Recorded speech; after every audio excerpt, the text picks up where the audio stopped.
people be complaining about like getting placements, but they don't be the most valuable in the room. Say that one more time, bro. I think they hear that one, man. When you go onto the studio, like a lot of artists don't even like you making no beat from scratch right there in front of them. I had a session with Jack Harlow, pulled up the beat. He say, take the 808 out, take the kick out, take the hi-hats out. I'm like, oh, you just want the sample. Getting in the room, bro, you gotta work with somebody that's in the room, bro, cause there's no way you gonna just get in there on the whim.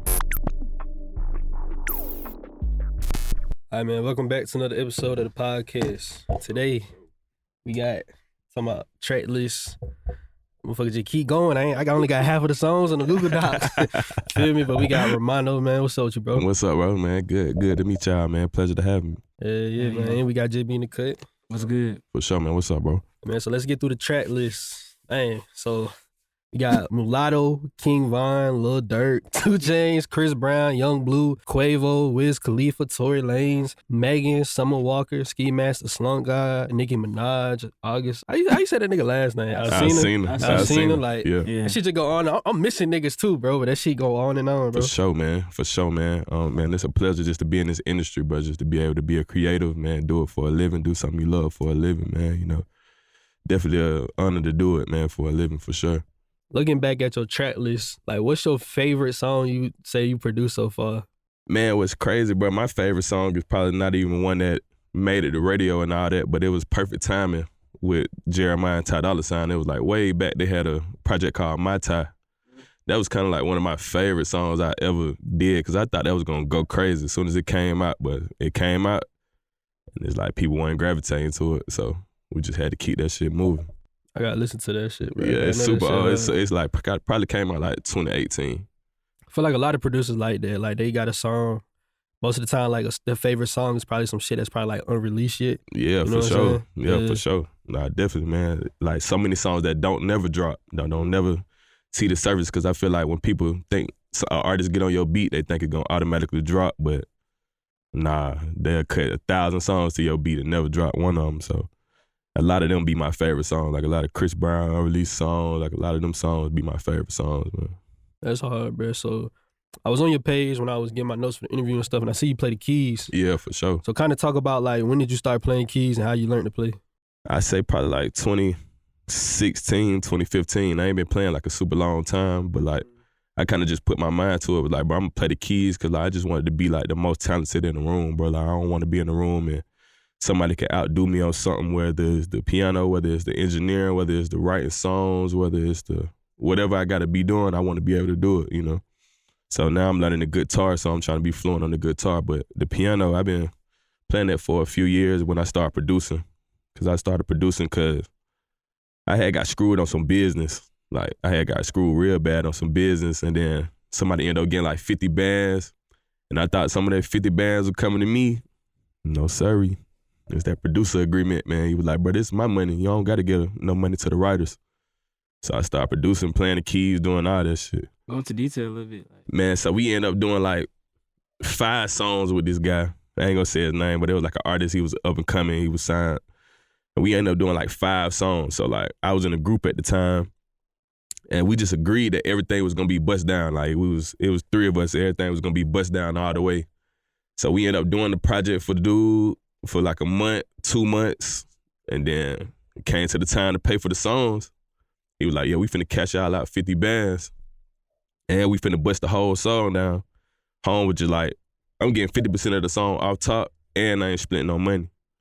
So we was like, damn, like, why you ain't spend no money? At first I thought he was trying to steal from me or take something from me, but he was like, bro, this is a producer agreement. So I don't have to give you no money if I don't want to. I don't have to bust down my writers. So that's why like writers now be like, pay the writers, because like they don't never get paid from the upfront unless they like a Billboard writer or like they getting a whole project, just busting down the whole project. All right, bro, so I mean, let's talk about it. So like, for producers that works with like upcoming artists or independent artists, how do you approach the business though? Cause I see a lot of times like it's kind of 50-50 in interviews. A lot of niggas be like, hey, when you working with an artist, don't even worry about the business. Y'all just make the music and put it out. But then you got a situation where you get fucked like how you did. So like, how do you kind of approach it? You feel me? Man, I feel like at the time that happened, I was super green. Like, so I ain't really know nothing about nothing. So like, it kind of was like super easy to get over on me. But like, I feel like a lot of independent artists, sometimes you sometimes you just gotta handle the business later because like it might not even be all about the money at the time. It might just be about you believing in somebody and just like, okay, I'm just gonna do this project out the string because I know you got the potential to make it back in the long run. So I'm gonna try to just work with you for now and then make it back in the long run. But I don't know, man. You need to let your managers handle. I feel like you need to let your managers handle that business because like if I try to talk to it with somebody, it might not come off right or come off how I want it to come off. You know, you need to let your manager because they kind of made to be the asshole a little bit. So you need to let them just take charge, take the business. Oh, who your people is, I'm putting them in contact with my manager, put them in a group text with my manager, you know what I'm saying? So let's go back to like where you from. Kind of talk about, because you said like you was producing and you went to go play keys and now you producing guitar. So kind of like, are you from here? You from Atlanta? Yeah, I'm from Atlanta, Georgia. I was born in East Point. Mm-hmm. I was raised in Ellenwood. So like I ended up going to school out there in Stockbridge. So I'm kind of just from all around. So I'm from here, born here, like been here all my life playing sports, just doing that whole thing here. You was making beats in high school?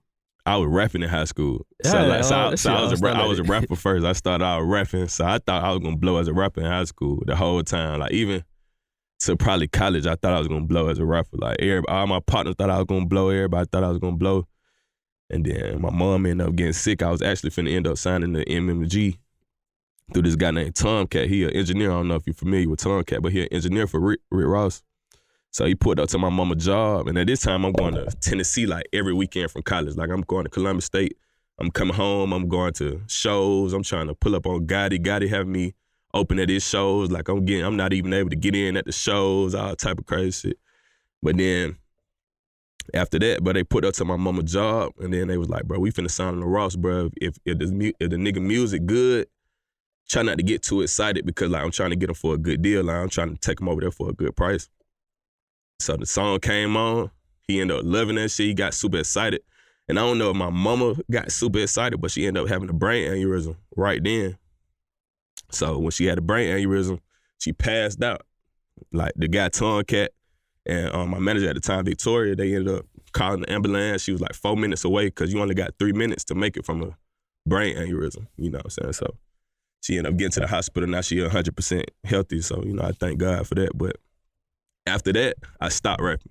I was like, bro, I ain't gonna rap because like I was almost so close every time. Like I was super close to making it and rapping so many times. I was like, it might not be for me. You know what I'm saying? So she ended up getting sick. I ended up going to the hospital. She was like, why you here? Like, well, you need to go to the studio. So I ended up going to the studio. I ended up writing for folks. Then that's when I started writing. Start rapping just with writing for folks. And then I just started making beats after that. And then rest history, bro. Nah, that's hard. So like talk about like just being in Atlanta, how you could just run into motion, you feel me? But you definitely can run into motion, bro. Like you can go to QC and just post up. If you know somebody at QC or you know an engineer at QC or something like that, you can go there, post up. You might run into Baby, you might run into Quavo, you might run into Yachty, or you might run into Collision, like some of the artists that's still trying to blow that you can get your beats off on. Like you can run into anybody up there. Like I met Twisted up there, Twisted Genius, that's my boy. So I ended up meeting Twisted up there. Parker, like, you know, I know he was signed to QC, so I was always up there at QC. What was like music inspiration at the time? Like who you listen to? Around what, 2017 or in high school? 2017. Definitely Drake, for sure. Mm-hmm. I listen to a lot of country music too, so I listen to like a lot of like Chris Stapleton, a lot of like Travis Tritt, like, you know, I'm over there with it too, so I be listening to a lot of that stuff on my own time. Riding the car, listening to country. Bro, I'm telling you, me and my girl be riding, but we be... That shit, you know what I'm saying? Me and my girl riding to that Chris Stapleton, man, smooth like Tennessee whiskey, man. Like, what's the influence when you listen to other genres besides just hip hop and then take that and put it in your production? Man, I be wanting it to, I be wanting that feel, like especially like, I don't know if y'all listen to Christian music. I listen to all type of music because like I be having to make it. I never know what I'm gonna have to make. So like just like that Christian music when they be worshiping God and they be like praising God and that feeling that they be having in that music. Like I be wanting that same feeling to be in that music when we doing R&B, trap, whatever. Even if it's dark, like I still want it to be like, damn, but that shit give me that feeling that Christian music give me. Like it almost touch your soul, but like that's what I be wanting that music feel like. So I just listen to all type of genres, like smooth like Tennessee whiskey, like they pen game on there. Like, girl, you smooth like Tennessee whiskey, like you sweet like strawberry wine, shawty. Like he really spin that game to it. I ain't that thing about that shit. He spin that game to it. So like I just be picking up on all that, bro, just to bring it back to our culture. Cause like my beats don't sound nothing like that. Like my beats be R&B, trap, like pop, reggae, all that. But like I listen to that country. I probably make country the less, but at least I listen to it the most, you know. Let's talk about a producer who watch our podcast and want to learn how to play keys or learn an instrument. Like, what advice would you give to producers who want to play keys, and how would they start learning how to play keys? But go to YouTube for sure. I still got the first link that I ever put up on YouTube, but just go to it. They're gonna teach you little triad chords. You can learn how to feel around with them playing one chord. And until you get familiar with all the other keys, you can transpose the piano and FL, take it up another key, play in the same key, like until you get the real motion on the piano. Like you can, it's all type of ways to do it. You can transpose it on the keyboard. You can transpose it in FL on the keyboard. Like, so, bro, there's no excuse now, bro. You can go to YouTube. They literally got a 30-day program you can go on and learn every key every scale that you need to learn. You can learn it right there on YouTube. So you can put it in the description. Nah, for sure. So you know, like scales, chords, progressions, all that shit? Scale, chord progressions, all that. But like, the only thing I don't know how to do is like how to read music. Or like, if somebody be like, what key this in? I have to go to a piano to tell them what key it's in. Cause like, some people be pitch perfect. That's what I'm trying to do. But some people can just be like, oh yeah, that's in C major. But like, me, I got to go to the piano. But it's gonna get there though. I'm gonna go to piano school and do all that shit, bro. No, that's hard, bro. I feel like everybody need to learn like a little bit, like at least an instrument or something. At least to cook up. Cause like, bro, you got to be the most talented, bro. That's what it is, bro. Like, people be complaining about like getting placements, but they don't be the most valuable in the room. So like, I feel like that's what niggas need to be. They need to be the most valuable. Like, whatever somebody need, you need to be able to do it. Like, you need if you need to get there and engineer, you need to go sit down and engineer. Cause you might get you a placement. Cause like it been times that like Soaking Wet with Marlo, rest in peace of Marlo. But Soaking Wet Marlo, Offset would have never got on the verse if I ain't know how to engineer. Cause like he right there ready to do the verse. Marlo went and got him like, bro, do the verse for me. He said, but he ain't got no engineer. Shit, I engineer. Boom, Soaking Wet. Like that's how the placement happened. So it's like being the most valuable, brother. I feel like that's the most important. I seen you make a post on your page. You was talking about, I think you was doing like another interview, and you was talking about, I'm an engineer, I'm a songwriter, I'm all this and that. So like, man, I could ask a lot of questions just off of that one But statement. you gotta be that, bro, for real. Cause like you never know. Like somebody might like your beat, they'll be like, bro, I need an idea on this too though. Like write a little hook for me. So if you can't just go in there and write a little hook, like you might miss out on the opportunity. Like you might gotta wait on a whole nother dude to come in there to save the day. But like if you got the juice like that and you really like a full producer, like seeing the record from beginning to the end, you gonna get in there. Like you gonna get in there, do what it gotta take. So you done got placements from engineering and you got placements from actually like writing the hooks of the songs and stuff? Writing the hooks, yeah, for So sure. when you're playing these songs, it's like just your hook on it. You just like, hey, this me on here. You want the hook type I shit? might, yeah, sometimes like it depends on what they want. Like sometimes they'll hit the beat, they'll be like, bro, I like this beat, bro. Can you put a hook on it, send it back to me? Or like sometimes I like Whole Lot of Money. I wrote that for Cardi. I put up the Mean Street, wrote the whole song for Cardi. Cardi liked it. She put it on hold, and it was on hold for like a year and a half. So like, then London J hit me, was like, bro, you know who I think would sound hard on Whole Lot of Money? I was like, who? He was like, shit, Bill. And I was like, damn, she would. So he ended up writing a verse to it, changing some of the stuff in the hook, sent it to her. She loved it. She moved his verse to the second verse, put her own first verse, and now it's a song with your hook on it. Like, you know what I'm saying? So you just gotta work, whatever move you gotta work to get into the industry, bro. Like, whatever it take. I seen you make a post on your page, and it's captioned sound selection. Yeah. So like, I see you got like a lot of R&B in your catalog. So like, how important is sound selection to you, and like how long you spending on like just searching for sounds? Man, I used to spend all day searching for sounds, but like now I feel like it's so 1-2 that I can just hear it, but like, oh yeah, that's it, lay it down. Oh, hear that sound? Oh yeah, that's it, lay it down, and I can get in there and reverse it. But like sound selection, I feel like is the most important part of making a beat. Like you can have the same drum pattern as somebody else, but if your sound's bullshit, that shit ain't gonna hit. Like your 808 ain't hitting. Say that one more time, bro. I didn't think they hear that one. I'm like a preacher, bro. Say that shit one more time, bro. That For hit. real, bro. You know what I'm saying? Like somebody can have the same exact pattern, but bullshit drums, it's not gonna hit, bro. You can even have the same drums and not mix it how I mix it, it's still not gonna sound the same. So it's gonna be whatever you want to do. Like, and I feel like so many producers be like, bro, I can do that, bro, I can get in there and do that same drum pattern. You can, but it ain't gonna be him like my drum, cause I'm mixing them. I got the right drums. I took time to create sound banks, put them on my hard drive. Down in the drums, I use air beat. So you know what I'm saying? Like, it just take time. But like, I used to spend days just going over drums, finding new sound kits, finding new synths. But like, now they got plugins and BSTs. Like 40 just dropped the keys. Mm-hmm. Yeah. That's a That's a gem. Yeah.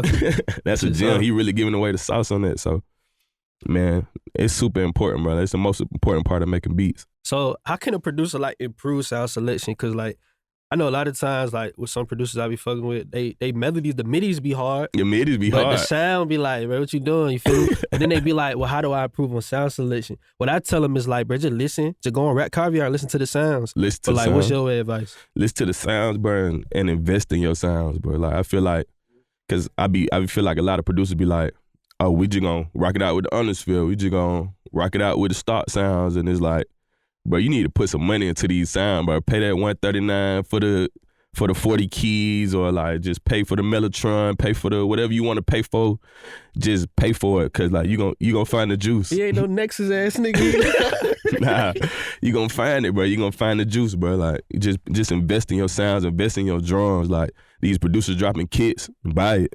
Even if you find 1-2 drums in it, buy it. Like, take the 1-2 drum, put it on your hard drive, and then eventually you gonna have 30-40 drums that you just done hand selected. You know what I'm saying? I be telling niggas like, they be like, where you get the kits from TB? I be like, nigga, the sample makers make the kits. They making the samples at 5, so nigga, get the kit. Get the kit. And then I don't think no producer gonna just put his 5 sounds in there, but he might put 1 or 2 gems, like a good hi-hat. That's important in air beat. A good hi-hat, a good open hat. You be like, okay, all right. A good 808. You might find one 808. Be like, oh, that him. I'm using that air beat. So you might just find that gem and air sound pack. You just need to invest in it, because I feel like people be so scared to spend the $50 on the pack, or spend it. Even if it's $100, it better be a 5-pack. But even if it's $100, I'm gonna get it, because you never know. I'm gonna be real. A lot of these packs be having the same sounds. Like, who do you trust to get drum kits from? So, of course, my own drum kit. Parker drum kit for sure. I'm not gonna lie, Brick's drum kit is hard.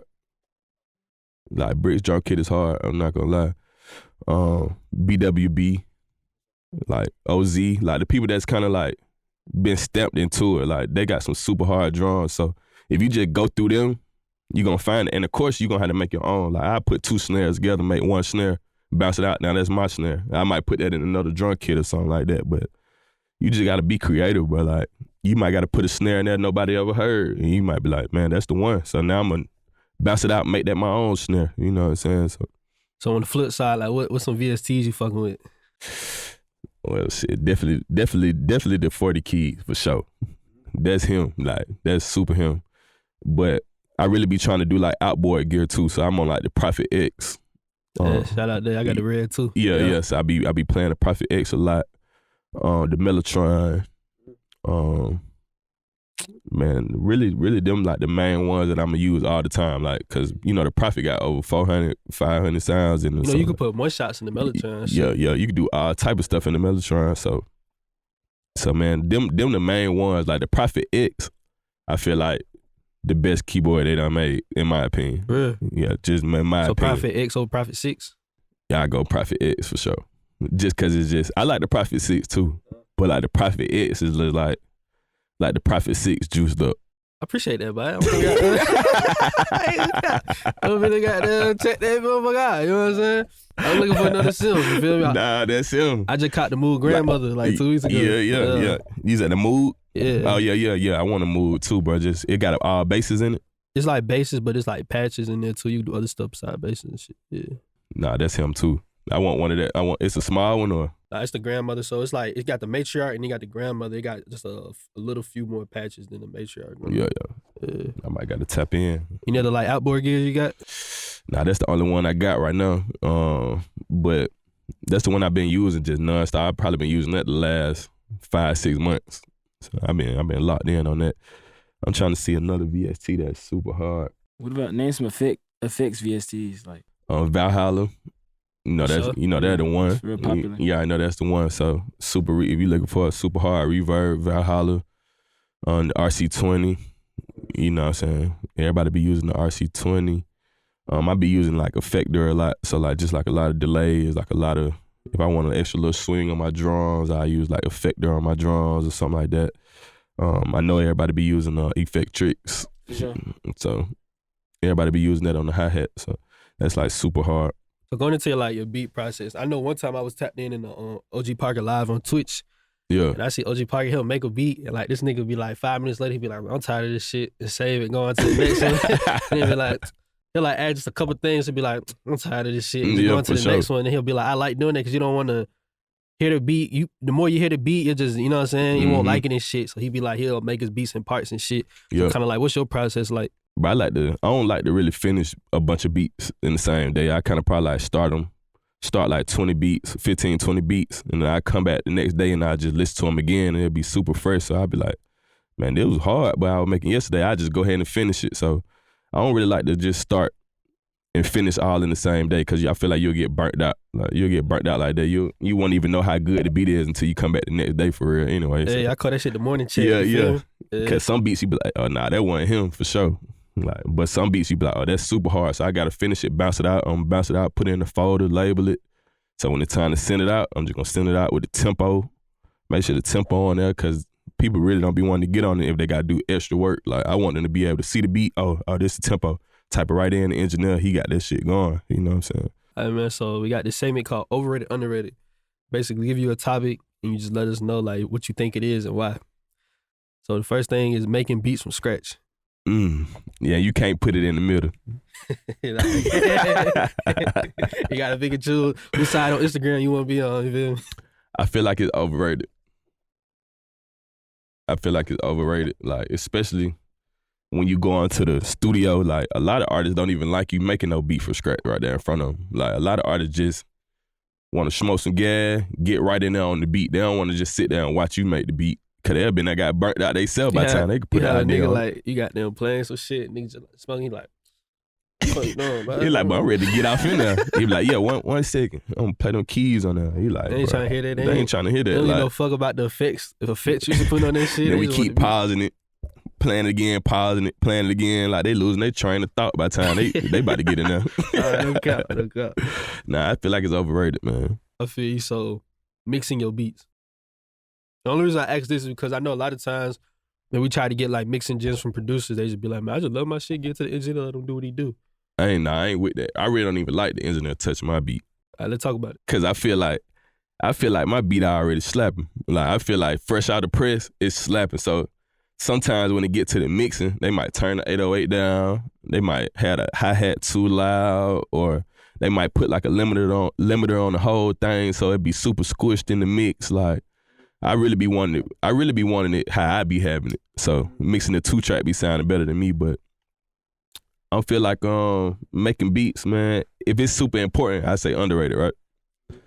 I feel like it's underrated because I feel like it's super, super important. I feel like you got to mix your beat. Like I don't heard so many beats or people don't try to send me collabs and the sample that they use, they ain't even taking none of the low end out. It's just the low end in the sample and the low end in the 808. So it just sounds super sloppy by the time it get to me. So like if you mix it in a little bit, it might sound great on those speakers. Like that's why a lot of people don't be getting placements because their beats be like, damn, this shit ain't mixed. Like I don't even know how to get on it. Like it's too much. Ain't even no room for me to breathe on them.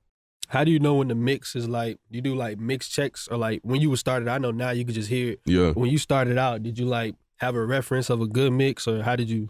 Man, I just went to the car and if I had a 2004 tires, but I went in the car, boy, just played it in the car. If it was him, then it was him. But if it wasn't him, then I just got to go back in, tweak a little bit, turn the 808 up. But I feel like when I first started, like I started late. I came in on FL12 when I was making beats. So I kind of was already around it. Like me and Parker and Deco, when he was making beats at the time, we was cooking up every day. We was in a group called Merge. So we was cooking up every single day on FL12. I was on Logic. So just seeing them just work on it every day and just seeing how fast it was. And then I started collabing. I was like, man, it's super quick working on here. I just switched over. I came in on FL12, so my mix was my mix was pretty solid when I came in, you know, because I was always around creatives that was doing it for real. So when you mix, are you the type of person that like you mix your sounds, like your beat as you go, or you make the beat and then you route everything to the mixer and then start mixing? I'm mixing as I go, because like at the end I feel like it's too much for me to try to break everything back down as I made it. So I try to just get everything in the pocket as I go. Like I make the beat, or if I put some keys on something, I put some keys in there, mix the keys, put the 808 on there, mix the 808, put the hi-hats and all the drums, mix that, and then if I want to add something extra, mix that, put the Valhalla effect, do whatever I got to do on it. So at the end, when it's time to map it out, I ain't got to mix it. I could just map it out how I want to map it out. All right, so I'm going to give you 3 scenarios, you know what I'm saying? I'm going to try to get some gems out you. So, boom. First off, when you mixing, you need good sounds, you feel me? But I got the good sounds. I want my 808s to hit a little bit harder, you feel me? Mm-hmm. Like, what would you do? I'm putting distortion on it. I'm gonna put distortion on it. If I want it just to hit a little bit harder, I'm just gonna put a little distortion, turn it down low, like not no super heavy metal distortion, but like just a little light distortion. You can put a fruity distortion on there, just super light, and it might just hit. It might just go over the sample, because especially if you got a sample with like a lot of horns in it, or like you got a sample with like a lot of like just instrumentation period, like you might gotta boost that 808 a little bit just to get it to cut through. So you might gotta use some of that distortion to cut through that mix a little bit. So second scenario, my 808 clashing with my melodies. Like, how do I clean that up? Yeah, you got. I say redo the melody, because like I feel like sometimes the melody just clash anyway. Like you put an 808, I don't put some 808s in some loops that somebody sent me, and it's like, damn, like I wish this sound wasn't in there, because it's like clashing with my 808. So like I either replay it myself, or I'd be like, bro, can you take this sound out, because it kind of messing me up? And he'll be like, oh yeah, I'll resend it to you. And it kind of just make everything right. But like, if it's super clashing like that and you feel like the melody is A1, I say EQ the melody. And then take some of the low end out the melody, or take some of the middle frequencies out the melody, and then it might sit in there just right. So like the middle frequencies, that plays a big part on the low end too?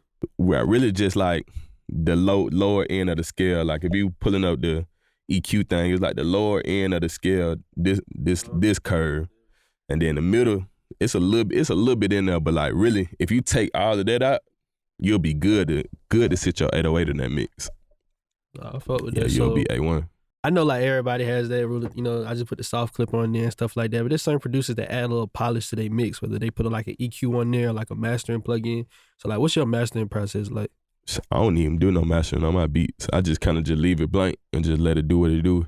And because I feel like if I put like a good mix on it, and then they mix the 2-track, and then they send the whole song to master, and I feel like that's smooth. But like, long as my mix is A1, like I ain't really trying to do too much boosting, because like the only thing the mastering gonna do is just make it loud enough for it to be in the studio beat, you know, or like make it radio quality loud enough. But it's like they gonna do that anyway. Like they might put something on the master in Pro Tools when they put it in Pro Tools. Like they be putting like the little L1, L2 limiter on they shit anyway. So it's gonna make it loud anyway. So I don't really be fucking with the master like that. I think we did the cook up with Roland, and like all the beats was hitting, but he ain't put nothing on the master though. You feel me? Like you don't never be having no like clipping issues or nothing with the beat or nothing? I ain't got no clipping issues, nothing. Like that's why I just be mixing it right. So when I be mixing it, I be making sure it's not clipping when I mix it, because like maybe I gotta turn the sample down a little bit, turn the 808 down a little bit. If it's not clipping, then we good. You know what I'm saying? You use like kicks a lot in your beats? Yeah. But what made me not use kicks so much, I had a session with Jack Harlow, and we was making a beat from scratch. Mm. Well, actually, we had a beat. Pulled up the beat. He say, all right, yeah, take the 808 out. I said, all right, yeah, take the kick out. I'm like, yeah. All right, take the hi-hats out. I like, oh, you just want the sample? Yeah. I'm just gonna do the sample. I'm gonna go in the booth. Then he came out. He was like, bro, add back to the beat.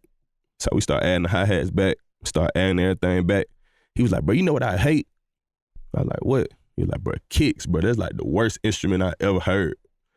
So like, it kind of just threw me for a loop for a second, because I was like, damn, I got kicks in every one of my beats. So that's probably why he wasn't picking the beats I was playing, because of them kicks. So I just kind of just fell back a little bit from it. Like, if I put it in the hook, I might put it in the second half for the hook or something like that. But I don't really be using too many kicks unless it's like R&B. I use kicks every R&B beat for sure. But like some trap shit or like some something like that up tempo, like I might cut back on the kick because it might already be an 808 with a kick sounding. It might be a kick sounding 808 in it already, so it might just be clashing anyway. Before we talk about like what happens in that room in the process, let's kind of like talk about like getting to that room. So what was like your first major placement? Man, my first check in the industry was August Alsina. So that was my first like welcome to the industry. Like he was signed to Def Jam at the time. I met him through a group called The Exclusives. And man, that was my first check. I feel like my first like motion was Been Broke Before Lucci. That was like 2018. That was like when I first started seeing the song go up. And then I ended up kind of getting screwed out of that too because like I just can't, like I said, I was green back then. But like my first motion, I felt like we broke the dough down was Chris Brown Indigo. Like, cause that was the intro, like my tag right there in the beginning. Like, I feel like that's what took my career to like another level right there. So like what led up to that moment? Like what was the play that led to that? Man, we end up, actually, me and Parker went out to LA. I think this is around the first time I met Melita and all that. Like, met Melita, I met Steve-O, Avita, my lawyer. I ended up meeting all them for the first time because they was already managing Parker. And then Melita was already managing Deco and Avita, both of their lawyers. So it just made sense because we already was best friends anyway before we even started making beats together. We already was cool because we was in the same building. But we went out to LA. We was like sleeping on my partner G-Rod couch. And man, we ended up, Parker was like, bro, you want to go to Chris' house? I'm like, hell yeah. Like, hell yeah, I want to go to Chris' house. We ended up going to Chris' house. I ended up meeting him that day. And then we ended up getting some vibes, bro. And then we end up having to come back out there to work on the song. I guess he wanted Scott Storch to be a part of it. So Scott Storch added some chords to it. And then after that, bro, the rest was history, bro. They came out with it. And bro, that was crazy. I feel like that was a life-changing moment right there. So like a lot of your first placements really came on from you just being close to Parker and he got, you know what I'm saying, tossing you the layup. Yeah, for real, bro, because we was, like I said, we was cool before he took off. You know what I'm saying? We were making beats every day. And then he just started getting Katy Perry, boom. He came in that one day, was like, bro, I got a song with Drake. I was like, oh shit. But like, I'm thinking like, it gotta be my beat for sure. Cause we making beats every day. This like 2017. I was like, oh, this for sure my beat, but we got one with Drake. He was like, bro, it gotta be with either you or Deco. I was like, shit, all right, we going up. This 2017. So bro, it came back, it was him and Deco. Walking Like I Talk It. So they ended up blowing up, bro. And after that, bro, he just came up with like 5 songs straight after that. Walking Like I Talk It, B.I.D. Bust It Down, Slippery, Migos, is like. Shit, he just had another run for real. Yeah. Everything just started just flowing. And then, but you know, you just gotta wait your turn, bro. Like, you know what I'm saying? Like when that's your genuine partner, like you just gotta stay down, bro, and keep on getting better yourself, bro, because I feel like it's gonna always come back around. Like, it's gonna always come back around. So after the Walking Like I Talking and all that, I started going to the sessions with him. People started booking him for sessions. He was like, but then my partner Romano, he's super hard. I press play, but them folk like, God damn, them beats hard. The rest history after that. I started building a name for myself. We end up just going crazy together now. We just building a brand together. We just trying to grow together. That's why we trying to do the neutral, because it's like, it's going to be a community of people that's just going to go crazy. Like a community of people that can hold their own, a community of people that's super fast. So, yeah, man, it definitely came from Parker for sure, just being a real one. So are you like signed to anybody or like publishing deal or anything? Yeah, I'm signed to Concord Music. It used to be called Downtown, but it got bought out by Concord. So it just became Concord like January. So how did that situation? They signed you after the Chris Brown placement, or? It was before, it really was before the Chris Brown, but it was like I had the Chris Brown stuff on my pipeline list. Like anytime you like going to a publisher, like you send them the songs you got out and then you send them the songs that you got in the pipeline.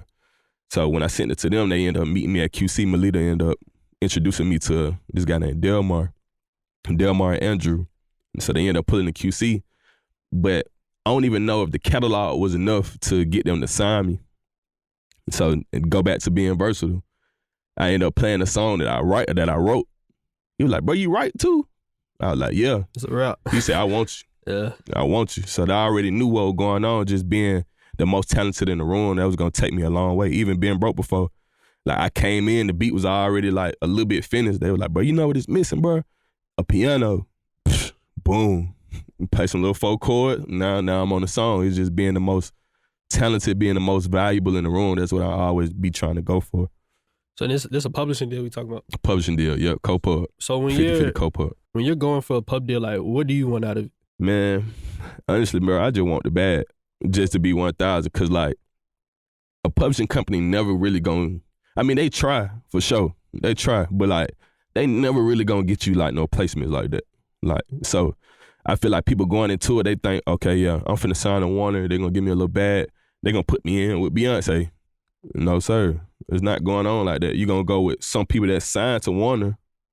They're gonna be some people you might not even want to do no session with. Like it might be people like you be like, damn, like they not even know how they're good. But like it's the build up to get to that. But I don't feel like they never gonna give you no placements or give you no super big opportunity like that. Like you just like you think you gonna get. Like it's never gonna work out like that. So I just want the bag. I just want the ability to be able to work and not be able to have to work no job. Just be able to just be creative. You know what I'm saying? That's the biggest focus of having a publishing situation, I feel like. For producers who like hearing all this type of stuff, I think their biggest question is like, how am I getting into these rooms? You feel me? To get placement? Yeah, so like after your Chris Brown placement, like how did you take that placement and basically use that as a card? Like, okay, here, this who I worked with. Let me get in the room. You feel me? Like, how did you go about that? Man, you can. I'm about to say, Melita like do a lot of that. She'll be like, oh yeah, he don't work with this person. Like you gonna get in the room, but I feel like you really not gonna get into the room until you get a hit. Like you need a hit. Like you know what I'm saying? Like you gonna do all these songs. Indigo, like it went gold and all that, but I don't feel like it was a super hit. Like I don't feel like it was a hit that I heard all the time. So. Like really, I started getting in like more rooms after a whole lot of money. Like a whole lot of money came out, and they was like, "Oh shit, this a hit." So like now they was like, "Oh yeah, he wrote the hook, the whole lot of money." So like, oh okay, damn, I need to start fucking with home. Like I need more girl records. I need more records. Period. I need more beats. Like a whole lot of money. I need more all that. But like you just need a hit, bro. Like getting into the rooms, you gonna have to work with somebody that's in the room. Like that's the only way. Like cause you're not just getting in the room. You're gonna have to work with somebody that's already there. So send them some vibes and going back to being versatile. Like if you're a beat maker, you might need to make some loops. Cause that might be what they pulling up. They ain't pulling up no whole beat. Or like people will hit me and be like, bro, I'm gonna send you some beats, play it for somebody, I'll cut you in. Like why would I do that? Like I ain't trying to be one of these cap producers. I'm trying to produce. Like I'm trying to get in there, send me a loop. And I'm a do something to it. I'm gonna send it back. You gonna be like, oh, this crazy. Yeah, and he got on it. Like I wanna do something like that. So bro, like getting in the room, bro, you gotta work with somebody that's in the room, bro, cause there's no way you gonna just get in there on the whim. Like you just get in these studios, especially now, like folks be having high beef and beefing with niggas and all that. Like you gotta work with somebody that's already there. So like, I'm curious, like just going through your track list, what would you say is like the easiest placements you got out of your track list, like on some, like, bro, I don't even remember sending the nigga the beat, the song just came out type shit. Shit, the easiest, it seemed like a lot of them was hard. See, like, I feel like the easiest was kind of being broke before, cause I would just walk straight into it. Like he was in there recorded the song, they done made the beat. Like I walked straight in, they was like, oh yeah, they missing a piano. I just added the piano, boom, it came out probably a month later, 2 months later. So that was a super easy one. Like my tie was easy one. I'm trying to figure out some more easy ones. Like all the Eric stuff was easy. Cause like there's like people that you can touch, you know what I'm saying? Like you could touch Eric, but like a lot of these other people, you just gotta send the beat and hope for the best. Or like you just gotta work your move on them. But them was the more easy ones right there for sure. So kind of like, let's talk about this little Durk record. Like, how did that one come about? Man, that was one of the first ones too, bro. Like, and that was Parker. Like, Parker ended up sending a beat to Durk team, and he ended up getting on it. I ain't even had no tag then, so he ended up sending it to his team, and by the rest of history. So I guess that was a super easy one right there too, because we used to cook up every day, like I said. So it's like that was one of the beats I ain't even know. Like I wasn't even mixing my beats then. I still had the crackle bass with the crackle still on it. Like I ain't even EQ none of that out. So that was a super easy one. So like, who would you want to work with as of right now? Like 3 artists. Definitely Drake. I ain't worked with him yet. Rihanna. Okay, they like chasing motherfucking. Post Malone. Post Malone? Fuck with Post Malone? I fuck with Post Malone, bro. He one of my favorite artists ever, really, in my opinion. I can see it. The nigga say he like country and shit. You know what I'm saying? I fucking hate Post Malone. You hate Post Malone? Parker hate Post Malone, too. Be like, I can't stand that nigga, bro. That nigga been blown. That's just all he did with 21, bro. He's like, Rockstar. Rockstar. You ain't fuck with that Rockstar? That shit was knocking. That shit was knocking. Yeah, I sleep on Post, and his numbers crazy. Yeah, he going stupid. Yeah. His numbers is crazy. I know the numbers going crazy, but still though, right? I'm talking about billions of views. That Like, Rockstar went crazy. It had to grow on me. Like, you know them songs you just can't deny because it's played so much. Like, but you can't deny that, bro. You can't even just... Rockstar one of them ones. But I like Post Malone. I wouldn't have seen him perform and everything, but he be having them folks in the trance, boy. For sure. Definitely trying to do that. You been on tour before? Never been on tour. Only been to 2 concerts ever. That was Frankie Beverly and Maze, super old group. In August, when he performed one of the songs I did with him on tour, he came to Atlanta. So like, them the only really concert. Oh, I've been to Bia concert. She ended up giving me tickets to the Bia concert. So, but them the only few shows I done ever been to. Now, what are like some artists you say you had like actual personal relationships with? A lot of new artists like CEO Trail. Like, Shout out Trail. That's my boy. Like, we've been rocking since like I've been just engineering, and we started out engineering, used to pull up, record. So you was an engineer now? Nah, I was just engineer when he first started. Oh yeah. So he ended up pulling up, shooting videos, and we just dropped something last week on the new collection that he just dropped. I did the first song on there called Publishing. But yeah, man, that's my boy. Like, that's like we super locked in. I feel like that's one of the like only artists that I feel like I just got like a close connection with, cause like everybody else, it's just business. Like, I feel like everybody else would be just business, just making the move, just making the right beat, making the right play. Like, everybody else just be so far on the move. It's just like you don't even get the chance to sit down with them like that. But them the best relationships, cause like we know about Trail Motion, cause we in Atlanta. Yeah. Producers outside of Atlanta, they not really caring or knowing. But then with Trail, you know what I'm saying? It's summertime, so you already know he finna be in a whole different position by September. Yeah. Everybody gonna be already, ooh. Yeah. We already planted our seeds. You feel me? Too late. Everything, you know what I'm saying? That's what I noticed with Atlanta. Like, my boy. I see that with Trail. I see that with Honcho. Honcho What's some hard other too. like Atlanta artists who like I see everybody really fucking with Nuda. You feel me? Yeah. Like, Nuda, yeah, man. Atlanta the motion, bro. I don't care where you go in the world. Atlanta the motion. Like, we gonna decide what's next every time. Like, so when it comes to just the movement of music, everything, bro, they gonna come to Atlanta. They gonna check in. Oh, they what they playing in the clubs. Like, my partner say he just went to Houston. They ain't even playing 21 Savage. They ain't even playing some of the newer songs, like the New Future. Like, I ain't playing the New Future because we playing it in our club though, for sure. So I'm gonna talk about like this Tory Lanez placement. Is that something you was in the room with, or how did that one come about? Nah, I wasn't in the room with that one either. We ended up sending TZO the beat. That's Chris Brown engineer. Ended up sending him the beat, and Torey just ended up getting on it. So like, that was the time that I was like super new. So like, I pulled up and I made that with Parker and Smash David. I pulled up and they was like, man, Torey and Chris Brown got on one of our beats. And I was like, damn, well, I almost can't even believe that, cause like that was pre Torey and Meg and all of that. So like, you know how folk be feeling about Torey now, but like, I still rock with his music. I feel like he one of the most talented artists I done heard. I'm surprised bro. you ain't say Tory on your top, cause like I be watching like Tory Twitch streams and shit. He crazy, and bro. Fucking like just rip the beat, like he crazy, bro. His beat selection, like just everything, like he crazy, bro. He's so versatile, bro. He can go from straight rapping, straight bars to that high ass voice, and start singing, bro. It's crazy. But like, yeah, that was one of the ones I just sent the beat. We just cooked up a pack, sent it to Brown. And then the rest of history on that. Like, so a lot of these don't even be in the room. Like, a lot of them just be email to email, or like, oh, send me some beats right fast. Somebody hit Parker, send me some beats right fast. Somebody hit me, send me some beats right fast. Oh, you got some hooks, send them right fast. And I just send them, they end up cutting them, sending it back. Like, bro, it'd be A1. I feel like that's the best, easiest process, because like, these folks be so on the move, they don't even want to even sit down and do no full session with you sometimes. They might want to be like, let me record right fast, send me some beats. Bet, boom, another placement. So like talk about like to wrap up the interview.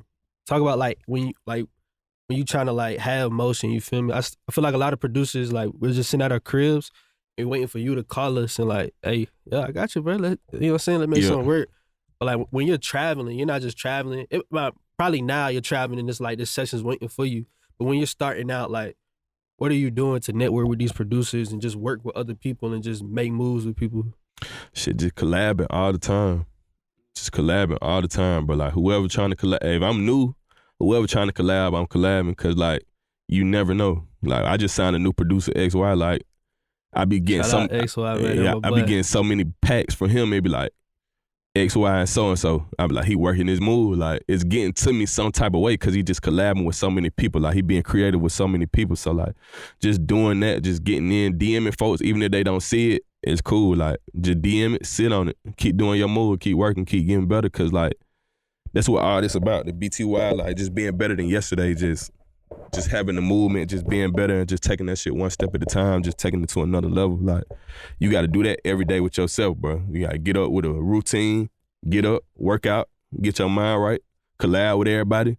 And I feel like the universe just gonna work in your favor, but I feel like people be so focused on trying to get people attention or like so focused on trying to get the people or like they don't be focused on what they need to be doing. Like you need to be working on your health. You need to be working on your beats. You need to be working on your piano skills. You need to be working on your drums. Because if you do run into the person that you're trying to get into, you got to show out. It's game time now. But if you're not ready and you run into them and you don't be ready, they be like, oh, you hard? Put some guitar in this shit right fast. And you don't even know 4 chords. You done missed it. Like that was your window. You done missed it. So it's like, but you just got to be focusing on your own self, bro. And I feel like the networking gonna come. Like the networking gonna come. You gonna run into them. They gonna see your post some way. Like they gonna hear, especially if you're a sample dude, you gonna run into somebody be like, but you heard it so and so, they super hard. You go to their DM to DM them, they already done DM'd you. You be like, oh, now you already on the motion. So I ain't gonna cap, man. Y'all scored with XY, man. That nigga hard, man. That nigga hard, man. Like, that nigga one-shot kids faithfully, man. Like, yeah. It be like a drug, man. That nigga hard, man. He's super hard. So, bro, like, me and Parker managed him and brought him to neutral. So it's just like, bro, we just trying to make neutral bigger and bigger. I'm trying to make BTY bigger and bigger, so. Shit, man. I ain't really got too much to say, man. This a dope-ass interview right here. For sure, man. I appreciate y'all having me, for sure, bro. For sure. So, like, any last advice you want to give to producers is just say, shout out your brand or what you working on, kits or anything before we wrap it up? Definitely gonna drop a kit soon, so it's probably gonna be Mono Volume 2 or something like that. I know on my live, a lot of people be asking me to drop kits, so I'm definitely gonna drop another kit. Definitely got these shirts, BTY, and just the whole movement, just a lifestyle, just being better than yesterday, just living your fullest potential. So definitely that, bro. And I feel like for up and coming producers, bro, like stop looking at people Instagrams and seeing they motion, bro, and seeing what they doing and seeing how they achieving stuff and seeing they BMI checks and stuff on there, and you think that's what you need to be doing, bro. You just need to be taking it a step at a time, bro. And it's gonna take a step in the right direction, man. I did that. Sure. I mean, that's a wrap, man. Y'all make sure y'all leave a comment about the interview. Y'all also I see you be dropping vlogs and shit. So for sure. Make sure y'all comment, man, so we get a Romano cook up on the channel. Man, we doing that ASAP next time I come up here. You know what I'm saying? But it's a wrap, man. We see you on the next podcast.